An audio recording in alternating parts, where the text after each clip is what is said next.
골로새서 3장 1절에서 4절까지의 말씀을 이제 봉독합니다. 하나님의 말씀을 경청하십시오. 그러므로 너희가 그리스도와 함께 다시 살리심을 받았으면 위의 것을 찾으라. 거기는 그리스도께서 하나님 우편에 앉아 계시느니라. 위의 것을 생각하고 땅의 것을 생각하지 말라.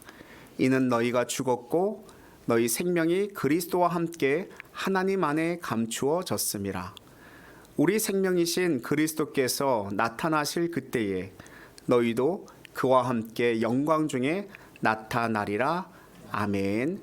이것은 살아계신 하나님의 말씀입니다. 할렐루야. 하나님의 큰 은혜와 사랑이 저와 여러분에게 함께하기를 주님의 이름으로 축원드립니다. 축복합니다. 사랑합니다. 성령 충만하십시오. 모든 분들 기도 덕분에 지난 주간에 베트남 선교지 탐방을 잘 다녀왔습니다. 좋은 교회 방문하여서 선교사님을 만나고 또 세미나 특강을 통해서 교인들과 함께하는 귀한 시간을 가졌습니다. 앞으로도 좋은 사역들이 계속해서 이어질 수 있도록 기도해 주시면 감사하겠습니다. 한 젊은 커플이 달리는 지하철 안에서 결혼식을 했다라고 하는 인터넷 기사가 있었어요. 신길역에서 김포공항 그 역까지 5호선, 지하철 5호선을 이렇게 타고 가는 그 와중에 웨딩드레스를 입고 턱시도를 하고 있는 남녀가 결혼식을 그곳에서 하는 어떤 모습이 영상에 올라왔는데 남자 청년이 그 객실에 있는 거기 기차 안에 있는 그 사람들을 대상으로 이렇게 고백을 합니다. 나는 고아입니다. 남들처럼 예식장에서 결혼식을 올릴 만한 형편이 되지 않아서 비록 지금 주례도 없고 우리를 응원하는 그런 어떤 하객들이 비록 여기 있는 승객이 여러분이 전부이지만 우리 부부는 평생 행복하게 살 것을 맹세합니다. 그렇게 이야기하고 나서 웨딩드레스를 입고 있는 신부의 손가락에 준비한 반지를 이렇게 끼워줍니다. 그때 신부는 하염없이 눈물을 흘려요. 그래서 승객들은 박수를 쳐주고 응원해주고 어떤 할머니는 가서 등을 쓰다듬어 주는 그런 아름다운 장면이 연출되어졌습니다. 그리고 어떤 분은 휴대폰을 꺼내서 그 장면을 처음부터 끝까지 잘 찍어서 영상을 인터넷에 올렸어요. 많은 사람들이 참 아름답고 감동적인 이야기다. 저런 어떤 청년들이 지금 이 땅에 있다라는 것도 참 감사한 일이고 참 좋은 일이다. 여러 가지 댓글과 위로와 이렇게 찬송을 올려지게 되었는데 그런데 이틀 후에 이 모든 일들이 호서대학교 연극부에서 연극한 이야기라고 하는 사실이 밝혀졌어요. 이 사실을 알게 된 사람들의 느낌이 어땠을까요? 어쩌면 제가 이렇게 이야기 드렸을 때 여기 계신 분들의 마음속에도 참 아름답고 감동적인 이야기다 라고 생각되어졌을 텐데 이것이 연극으로 꾸며진 이야기입니다 라고 이야기를 드렸을 때 여러분들의 마음속에는 전에 있었던 그런 감동과 아름다운 마음들이 계속해서 남아져 있으신가요? 사람들은 속았다라는 느낌을 받을 수도 있고요. 또 극한 사람은 분노할 수도 있습니다. 어떻게 그런 거를 장난을 치냐? 어떻게 그걸 연극을 하냐? 뭐 이런 생각을 할지도 모르죠. 그러니까 아무리 잘 꾸며진 미담이라고 할지라도 거기에 진심이 담겨져 있지 않으면 그것은 결코 감동을 우리에게 가져다 줄 수 없는 이야기가 되어지지요. 그리스도인의 삶도 마찬가지입니다. 사람들은 그리스도인들이 자랑하는 외적 모습에 감동하지 않아요. 우리는 이런 삶을 삽니다. 사랑합니다. 축복합니다. 라고 외치는 그 한마디의 소리에 사람들이 속지 않는다라는 이야기입니다. 진심이 담겨져 있고 그리스도인의 그 신앙의 삶 속에 하나님의 성결함이 묻어져 있을 때, 우리 내면의 신앙의 삶이 밖으로 표출되어졌을 때 그 진실함을 보고 사람들은 그리스도인에게 감동하는 것이죠. 저 사람이 진정 예수 그리스도를 믿는 사람이구나. 하나님의 백성이구나. 제자구나. 오늘날 그리스도인들의 삶이 세상 사람들에게 설득력을 잃어가는 이유는 어쩌면 포장만 그럴듯할 뿐 알맹이가 없기 때문일지 모릅니다. 우린 이걸 넘어서야 되겠죠.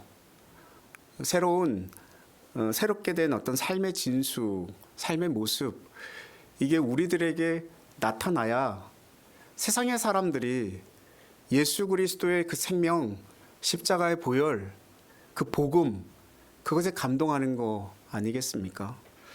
그럼 어떻게 할 때 참된 변화를 향해 나아갈 수 있을까? 오늘 주신 본문에서는 그리스도인의 삶에서 반드시 일어나야 할 변화에 대한 말씀을 전해주고 있어요. 그 변화는 외적 변화에 있는 게 아니고 근본적 변화를 이야기합니다. 사도 바울은 그것을 두 단어로 표현했는데요. 하나는 3절에 나오고 있는 죽었고라고 하는 단어이고, 또 다른 하나의 단어는 1절에 기록되어 있는 다시 살리심을 받았으면이라고 하는 단어입니다. 둘 다 우리 상태, 상황의 근본적인 변화를 지칭하는 단어예요.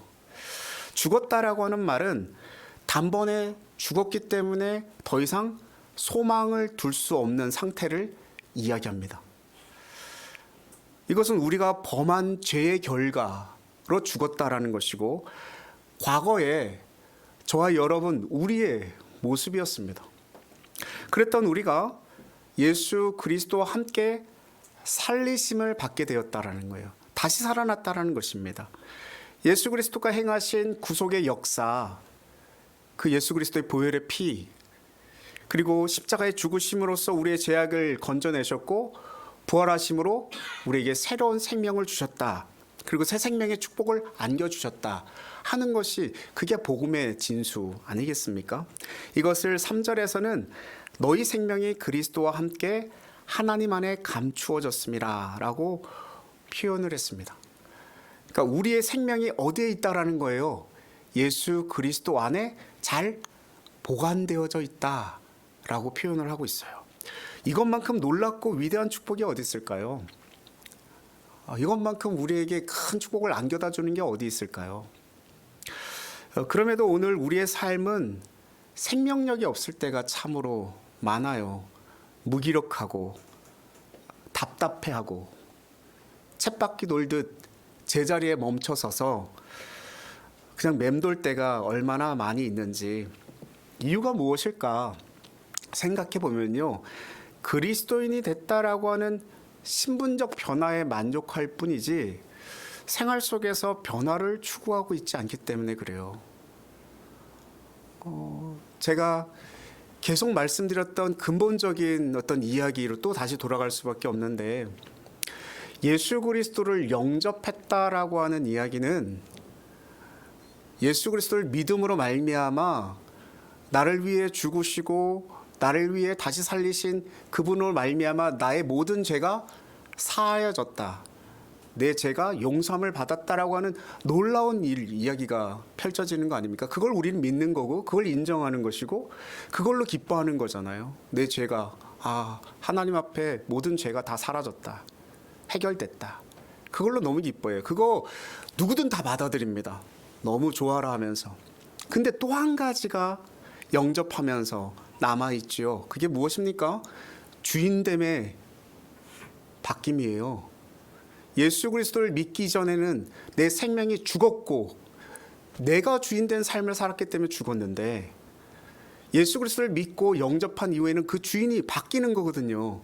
누구로 바뀌는 것입니까? 주님으로 바뀌어지는 거예요. 주님이 나의 구주가 되고 나의 주인이 됩니다. 사람들도 그거는 인정을 해요. 근데 삶에서 받아들이지 못해요. 예수 그리스도를 믿고 생명력 있는 삶을 살아간다고 얘기하지만 여전히 내 삶의 주인이 누가 됩니까? 내가 되어서 살아가요. 이게 변화되어지지 않습니다. 이게 바뀌어지지 않아요.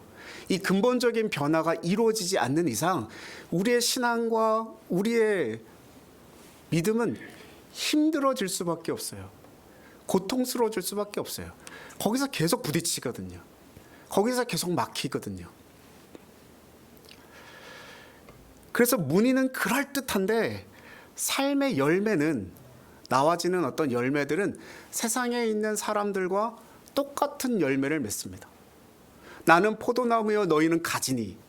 주님이 우리의 나무시고 우리가 그 가지라고 한다면 주님의 열매를 맺어야 되는 게 우리들의 모습이어야 할진데, 우리의 열매가 주님의 열매가 아니라 세상의 열매와 같은 열매를 맺고 살아간다는 말입니다. 이것은 하나님이 기뻐하시는 그리스도인의 모습과는 다른 거예요. 달라스 윌라드라고 하는 분이요, 하나님의 모략이라고 하는 책에서 기독교 신앙을 뭐라고 표현했냐면 광고문 신앙 혹은 소비자 기독교라고 혹평을 했습니다. 광고 카피를 보면 그럴듯하지 않은 것이 없잖아요. 광고 문구를 보면요, 다 사고 싶어요. 다 되는 것처럼 보여지거든요. 그래서 제가 사보면 안 돼요. 그러니까 광고 문구와 실제는 다르다는 이야기입니다. 그럴듯하게 최상의 것, 최고의 것, 아주 좋은 것, 그렇게 광고를 한단 말이에요. 근데 실제로 그걸 구입해 보면 광고에서 이야기한 것만큼의 효과와 그 효능을 가지고 있지 않아요. 우리의 신앙이 그와 같다라고 하는 거죠.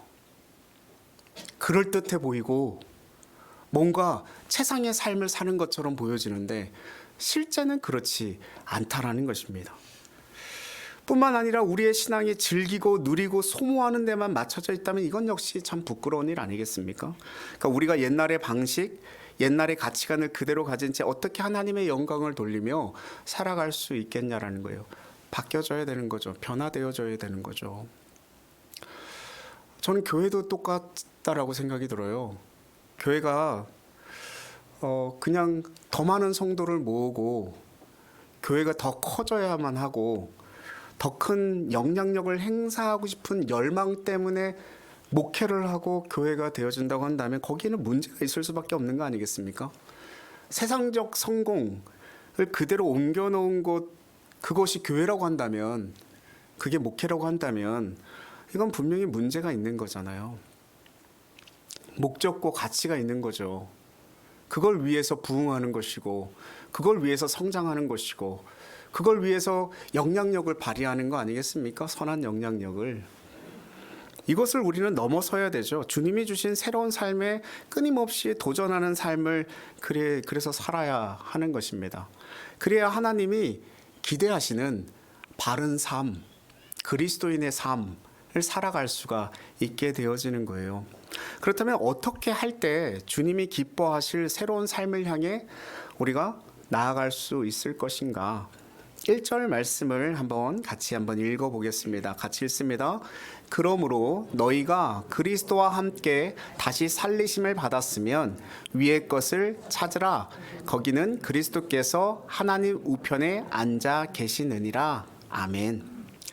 1절 말씀 가운데 살리심을 받았으면 이라고 해놓았는데, 이게 만약 뭐뭐 하면 이라고 하는 과정법으로 우리가 보기 쉬워요. 그렇게 번역을 해놓았기 때문에 그렇게 되어 있는데, 원문을 보면 실제로는 since, 뭐뭐이기에, 뭐뭐 때문에 라고 이렇게 원문은 번역을 할 수가 있어요. 그러니까 그 번역이 더 옳은 것인데, 즉 너희가 그리스도와 함께 다시 살리심을 받았기에 살리심을 받았기 때문에, 그래서 이제부터는 추구해야 할 것이 달라져야 한다라고 성경은 말씀하고 있어요. 그러니까 우리는 예수 그리스도로 말미암아 살아남을 받았기 때문에 이전과는 다른, 추구하는 것이 다른, 무언가 다른 삶을 살아야 한다라고 분명하게 말씀하고 있다는 거죠. 그러면 무엇을 추구해야 되는가? 성경은 뭐라고 말씀하고 있습니까? 위의 것을 찾으라, 분명하게 말씀하고 있죠. 이것은 땅의 것과는 구별되는 것이지 않습니까? 우리가 새 삶을 시작하기 전에는, 예수 그리스도를 믿기 전에는 땅의 것을 찾고 살았습니다. 세상의 영광과 만족을 위해서, 자기 자신의 이익을 위해서 그렇게 땅의 것을 추구하면서 살았어요. 그러나 이제는 추구하는 것이 달라져야 한대요. 먼저 그의 나라와 그의 의를 구하라. 하나님의 나라와 하나님의 의를 추구하면서 살아가야 한다는 거죠. 왜냐하면 그리스도께서 어디에? 거기에, 그곳에 계시기 때문에 그렇다라는 것입니다. 그분이 추구하시고 그분이 꿈꾸시던 것이 오늘 우리의 가치가 되고 목적이 되어야 되죠. 그분이 바라보는 것을 우리는 바라봐야 하고, 그분이 가는 곳에 우리도 가야 하죠. 왜요? 그분이 우리의 주인 되시기 때문에. 그때 우리의 삶이 새로운 방향으로 나아갈 수 있게 되어지는 것입니다. 사도 바울의 생애를 생각해 보면요, 사도 바울은 예수 그리스도를 믿고 영접하고 새로운 삶의 전환점을 가졌을 때 그리스도를 추구하기 위해서 세상의 모든 것을 뭐와 같이 버렸다고 말씀하고 있습니까? 배설물과 같이 버렸다 말씀하고 있어요. 그 결과 세상에서는 천대받았고 버림받았지만 하늘나라, 그 프라이드, 그 자랑을 가지고 이 세상에서 살아갔어요. 이것이 참된 보화를 아는 자, 보물을 발견한 자의 모습 아니겠어요? 그것을 바라본 사람, 그것을 발견한 사람. 이것을 알지 못한 채 가짜 보화를 향해 달려가는 인생들이 얼마나 많은지 모릅니다. 어떤 젊은이가 도박에 손을 댔는데 처음에는 그냥 재미삼아 시작한 것이 중독처럼 빠져버렸어요. 그래서 월급을 거의 거기다가 다 그냥 베팅을 하는, 계속 잃고 또 베팅하고 또 잃고. 근데 어느 날은 조금씩 따기 시작하는 거예요. 그래서 집문서며 뭐며 다 갖다가 거기다가 걸었습니다. 왜냐하면 뭐 도박하는 사람들은 그 때가 온다고 생각한 거예요. 바로 이때구나. 지금 내가 모든 걸 걸어서 성공하면 완전 부자가 되는 것이고, 다 걸어서 실패하면 나는 망하게 되는 것이구나 생각했지만 다 걸었어요. 결과는 어떻게 됐을까요? 망했습니다.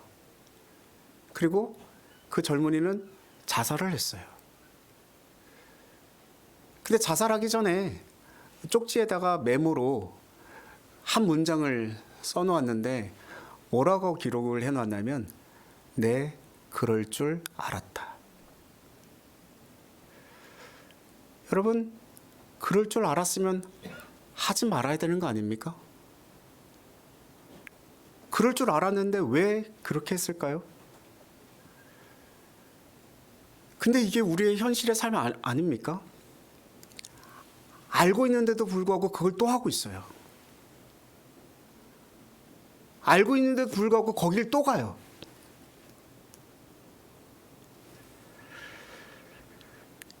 그럼에도 끌려가는 것이 세상살이의 현주소라는 거예요.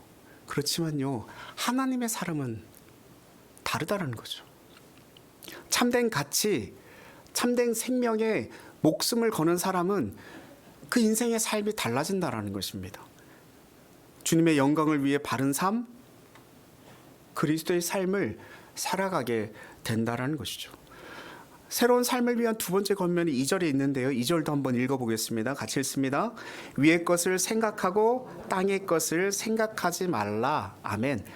생각하는 것이 변해야 한다라고 말을 하고 있어요. 여기서 생각이라고 하는 것은 마음을 뜻하는 것인데, 우리 마음속에 바른 생각을 품고 살 것을, 바른 마음을 품고 살 것을 강조하는 것이죠. 자, 마음에 땅의 것을 품고 살면요, 땅의 것만 보입니다. 그러나 하늘의 것을 품고 살면 하나님의 영광을, 하늘의 영광을 보게 되는 거예요. 마음속에 부정적인 것, 추한 것, 악한 것을 담고 살면 더러운 열매밖에 맺지 못합니다. 그러나 신령한 것을 품고 살면 생명의 열매를 맺고 살아간다라고 하는 거죠. 이런 의미에서 우리의 생각의 틀을 바꿔야 합니다.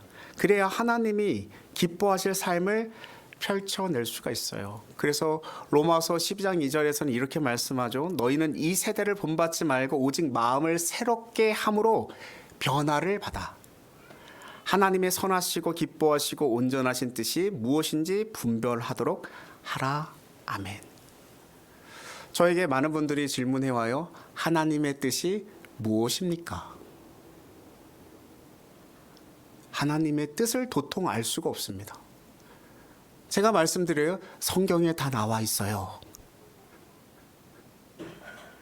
성경을 읽어도 모르겠습니다. 그러셔요. 근데 오늘 로마서 12장 2절에는 뭐라고 말씀하고 있습니까? 마음을 새롭게 함으로 변화를 받아. 즉 변화를 받지 못하면 하나님의 뜻을 분별할 수 없다는 이야기입니다. 내 마음에 변화를 받지 않으면 하나님의 선하시고 온전하신 뜻이 무엇인지 분별하지 못한다는 이야기입니다. 그러므로 우리가 날마다 우리의 마음을 계속 점검해 보는 게 중요해요. 매일의 생각을 하나님의 말씀 앞에서 조율하는 시간을 가지시기 바랍니다. 그것이 하나님 말씀 묵상인 것이죠. 찬양하고 기도하고 말씀을 곱씹고 곱씹으면서 내 마음의 상태가 지금 어떠한지, 하나님의 말씀 앞에서 은혜 앞에서 내가 어떤 삶을 오늘 살아가야 할 것인지 또는 오늘 살아왔는지 돌아보고 계속 조율해 나가는 거죠. 너무 높아지면 낮추고 너무 낮아져 있으면 또 높이고 그 작업을 매일같이 하는 거예요. 그렇게 살아가는 것이 천국 백성으로서의 삶 아니겠습니까? 여러분, 우리가 죽고 나서야 천국의 삶을 살아가는 것입니까? 아니요. 지금도 하나님과 함께 더불어 살아가는 모든 삶이 천국의 삶이잖아요. 내 마음에 내가 어떤 상황과 사건과 환경 속에 놓여 있든지 간에 하나님이 주시는 평안을 품고 살아간다면 그거 참 기쁘고 복된 일 아니에요? 그게 천국의 삶 아니겠습니까? 너무 많은 것을 누리고 있고 좋은 환경 속에서 살아가지만 마음의 평안을 잃고 불안해하고 두려워하고 무언가 무서워하고 무언가 쫓김을 당하면서 살아가는 삶이 그 지옥이 아니겠습니까? 여러분 삶 속에 뭘 누리고 계십니까? 평안을 누리고 계십니까? 불안을 누리며 살아가고 계십니까? 천국의 삶을 살아가시는 저와 여러분 되시길 바랍니다. 3절 4절 또 읽겠습니다. 같이 읽습니다. 이는 너희가 죽었고 너희 생명이 그리스도와 함께 하나님 안에 감추어졌음이라. 우리 생명이신 그리스도께서 나타나실 그때에 너희도 그와 함께 영광 중에 나타나리라. 아멘. 세 번째 변화의 어떤 도전은 우리의 전망하는 것이 달라져야 한다는 거예요. 우리 삶에 대한 바른 관점에 대한 것인데 3절 4절 말씀을 보면 우리가 정립해야 할 세 가지 전망에 대한 이야기가 나옵니다. 첫째는 뭐냐면 자신에 대한 전망이에요. 너희 생명이 그리스도 안에 감추어졌음이라. 그러니까 우리가 가장 안전한 곳 예수 그리스도의 품 안에 잘 보관되어져 있다라는 거예요. 보호를 받는 거예요. 안전한 곳이고 피난처가 된다라는 것입니다. 그러니 누구도 함부로 손을 댈 수가 없어요. 해치거나 공격할 수가 없어요. 빼앗아 갈 수가 없어요. 여러분, 우리는 하나님의 존귀한 그런 존재들입니다. 믿으십니까? 하나님의 자녀라고 하는 신분만으로 너무너무 귀한 거예요. 그런데 의외로 많은 분들이 자기 자신에 대해 비관적인 생각을 하면서 살아갑니다. 하나님 안에서의 자존감이 굉장히 많이 결여돼 있어요. 난 이것도 못하고 난 이것도 가지지 못했고 난 이렇게도 못하는 삶을 살아간다라는 생각에 젖어 있어요. 그래서 늘 자기 자신을 계속 비하시켜요. 비관해요. 물론 자존심을 내세운다든가 교만함도 문제지만 겸손을 넘어서 자기 자신을 너무 낮추는 것도 건강한 신앙은 결코 아닙니다. 여러분, 하나님 안에서 자존감을 회복하시기 바랍니다. 주님께서 우리에게 주시는 마음은 당당하고 떳떳하고 자신감 있는 신앙의 삶이에요. 어디서 무엇을 하든 당당하십시오. 떳떳하십시오. 자신감 가지십시오. 왜요? 예수 그리스도 안에 우리가 그 품 안에 숨겨져 있기 때문에. 제가 이 세상에 가장 평안한 눈은 어떤 눈인가, 예전에 고등학교 때 과제로 이렇게 써냈던 글이 있었는데, 그때 제가 뭐라고 썼냐면 아기의 눈망울이다 이렇게 쓴 적이 있었어요. 물론 이건 절대적 가치를 논할 수 있는 문제는 아니지만 제 주관적인 입장에서 볼 때 엄마의 품 안에 안겨져 있는 아기의 눈은요, 세상 어느 것으로도 줄 수 없는 평안함이 있어요. 그렇게 안정감을 누릴 수 있는 아기의 눈망울처럼 우리가 주님 안에 그 품 안에 안겨져 있을 때 그 어떤 것으로 줄 수 없는 평안이 임하는 거 아니겠습니까? 부끄럽지만 부족하지만 연약하지만 주님께서 나를 구원해 주셔서 하나님의 자녀 삼아 주셨습니다. 내가 너를 지명하여 불렀나니 너는 내 것이라. 저는 그 말씀이 너무 은혜가 돼요. 그냥 수많은 사람들 중에 뭉그뜨려서 야 규서봐 이렇게 부른 게 아니에요. 딱 집었어요. 야 규서봐 딱 집었어요. 그리고 넌 내 거야. 넌 내 아들이야. 넌 내 자녀야. 자신이 이처럼 존귀한 존재임을 인식할 때 진정 건강한 삶을 살 수 있게 될 줄 믿습니다. 둘째는 그리스도에 대한 전망이에요. 성경 말씀에 그리스도께서 나타나실 그때라고 한 것은 그분의 재림을 의미하는 것입니다. 다시 오실 그분, 영광 중에 왕으로 오실 그분에 대한 바른 전망이 있어야 충성된 삶을 살아갈 수 있게 되어진다는 거죠. 마태복음 28장 20절 마지막에 이렇게 되잖아요. 내가 세상 끝날까지 너희와 항상 함께 있으리라 하시니라. 주님이 우리와 항상 함께 해주신대요. 요한계시록의 말씀에 보면요, 이런 말씀이 나와요. 흰옷 입은 그 백성들이 이게 너무 이 삶의 고난과 고통과 억울함과 이 분노를 참지 못해서 주님 언제까지 우리가 이렇게 고통해야 됩니까? 언제까지 우리가 이렇게 억울해야 됩니까? 근데 그 사람들은 어떤 사람들이었냐면 예수 그리스도를 믿음으로 자기의 목숨을 잃을 수밖에 없었던, 늘 고난받고 고통당했던, 신문당했던 그런 삶을 살았던 그런 백성이었단 말이에요. 근데 주님께서 그 주님이 다시 오시는 그날, 그때 그들의 모든 억울함을, 그들의 모든 분노를 다 땅에다 탁 엎으셨다, 내버리셨다 이렇게 말씀하셔요. 여러분 지금 혹 마음속에 억울한 마음이 있으십니까? 분노하는 마음이 있으십니까? 왜 나만 이렇게 고통받는지, 왜 나만 이렇게 고난의 길을 걸어가는지, 왜 나에게 이런 치명적인 병을 주셔서 다른 사람들은 건강하기만 한데 왜 나에게 이런 병이 있어서 이렇게 고통받으며 살아가게 하시는지, 다른 사람들은 멀쩡한데 왜 내 마음은 이렇게 어렵고 힘들고 늘 우울하고 이런 마음을 주시는지. 여러분 주님의 재림의 그때에 모든 것이 다 해결된다라고 주님은 약속하고 계셔요. 우리는 지금 이 땅을 살아가면서 뭘 바라보는 거예요?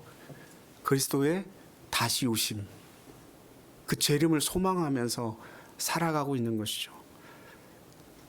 그리스도에 대한 전망, 주님의 소망을 품고 살아가는 저와 여러분 되기를 바랍니다. 세 번째는 우리의 사명에 대한 전망이에요. 너희도 그와 함께 영광 중에 나타나리라. 성경 그렇게 말씀합니다. 우리의 소망에 대한 말씀이기도 하지만 사명의 열매에 대한 말씀이기도 한 거거든요. 그날 그분 앞에 부끄럽지 않게 서려면 오늘날 어떻게 살아가야 하는가에 대한 부분이에요. 오늘 우리의 사명을 바르게 감당하며 살아가야 주님의 다시 오시는 그날 부끄럽지 않게 서 있을 수 있게 될 것이다. 이 사명에 대한 전망이 분명해야 삶을 낭비하지 않고 바른 뜻을 향해 살아갈 수 있게 될 줄 믿습니다. 언젠가 온누리 교회에서 운영하는 CGN TV 그 방송에서 한 자매님의 그 간증을 본 적이 있어요. 이름은 기억이 안 나는데 그 자매님이 MIT 대학과 스탠포드 대학원을 졸업해서 의과를 졸업해서 피부과 의사를 하고 있는 분이었어요. 남편도 스탠포드 대학의 건축과를 졸업해서 건축가로서 그 사업을 하시는 분이었는데, 그러니까 뭐 넉넉하신 삶을 살아가는 거죠. 자녀들도 미국의 인류 대학에 다 다니고 3명의 자녀도. 그래서 부족한 것 없이 그렇게 살았어요. 그 부족함이 없다 보니까 기독교의 신앙과는 조금 이렇게 깊이 있게 다가가지 못하는 부분이 있어요. 물론 직분을 가지고 있고 교회 주일 예배도 뭐 빠지지 않고 잘 드렸지만 피상적인 어떤 신앙의 삶을 살았던 것처럼 스스로 그렇게 고백을 하더라고요. 그러던 어느 날 폐암 선고를 받게 됩니다. 폐암 선고를 받았는데 병원에 가서 진찰을 하고 또 검사를 했는데 의술로서는 치료할 수 없는, 그 병원에서 의사가 얘기하기를 딱 6개월의 생명의 선고를 받았어요. 이 자매님은 정말 뭐 하늘이 무너지는 것 같은 것을 경험한 거죠. 자기가 가지고 있는 재산이 뭐가 필요가 있습니까? 6개월 후면 이 세상을 저버려야 되는데 자기가 가지고 있는 의학 박사라고 하는 그 의사의 직분이 뭐가 필요가 있겠습니까? 이 사실을 깨달은 그 자매님이 비로소 하나님 앞에 엎드리기 시작합니다. 그리고 온 교회와 성도들도 같이 기도하기 시작해요. 하나님 없이도 잘 살 것만 같았던 자신의 교만을 하나님 앞에 용서해달라고 구했다라고 이야기를 하는데, 그 결과 하나님의 은혜로 특별한 그 폐암을 치료할 수 있는 약을 처방받았고 뇌에 있던 암세포가 제거되는 기적을 맛보게 되었다라고 간증을 했습니다. 그러면서 그 간증을 통해서 그녀가 이런 고백을 했는데, 저는 먹이통에 머리를 쳐박고 있던 돼지와 같았습니다. 밖에서 아무리 주인이 불러도 돼지 우리에서 나오지 않았습니다. 돼지는 밀어내서 밥통을 치워야 밖으로 나온다고 하네요. 하나님이 저에게 그 밥통을 치워주셨습니다. 이제 비로소 밖으로 나와 하늘을 보고 참된 비전을 보게 된 것에 너무 감사드립니다. 여러분, 이 땅의 것들은 참 화려해 보이고 참 좋아 보이고 최고의 가치를 가지고 있는 것처럼 보여지는 것들이 수두룩합니다. 그렇지만 우리가 기억해야 될 것은 그것들에 참된 가치가 있지 않다라는 겁니다. 우리의 생명에 아무런 도움을 가져다 주지 못합니다. 참 생명은, 참된 가치는 오직 예수 그리스도밖에 없습니다. 십자가에 못 박혀 죽으시고 부활하신 예수 그리스도, 그분밖에 없습니다. 이 땅의 모든 것은 다 순간적인 거예요. 화려한 것 같지만 풀의 꽃처럼 시들고 마는 것. 오직 하나님을 위해 드려진 것만 영원히 남음을 기억하시며 그날의 영광을 바라보면서 예수 그리스도의 그 꿈과 뜻을 향해 달려나가시는 저와 여러분 모든 삶이 되시기를 주님의 이름으로 축원드립니다. 기도하겠습니다. 우리의 모든 것이 되시는 하나님 아버지, 죽을 수밖에 없었던 우리가 예수 그리스도의 십자가의 사랑으로 주님과 함께 다시 살아났음에 감사를 드립니다. 십자가에서 죽으심으로 우리를 죄악에서 건져내셨고 부활하심으로 새 생명의 축복을 안겨주셨음에 감사를 드립니다.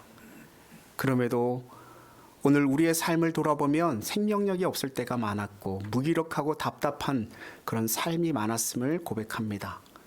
우리 모두가 하나님이 기뻐하시는 참된 그리스도인의 모습으로 살아가게 하여 주시옵소서. 추구하는 것이 변화되게 하시고 마음의 생각이 변화되게 하시고 전망하고 소망하는 것이 바뀌는 역사가 있게 하셔서 변화된 그리스도인의 삶을 살아가게 하옵소서. 이 땅의 모든 것이 순간적인 것이고 오직 하나님을 위해 드려진 것만이 영원히 남음을 기억하게 하셔서 우리의 참 생명 되시는 예수 그리스도를 바라보며 하나님의 영광, 꿈과 뜻을 향해 달려나가는 우리 예한교회 모든 성도님들 되게 하여 주옵소서. 예수님의 이름으로 기도드리옵나이다. 아멘.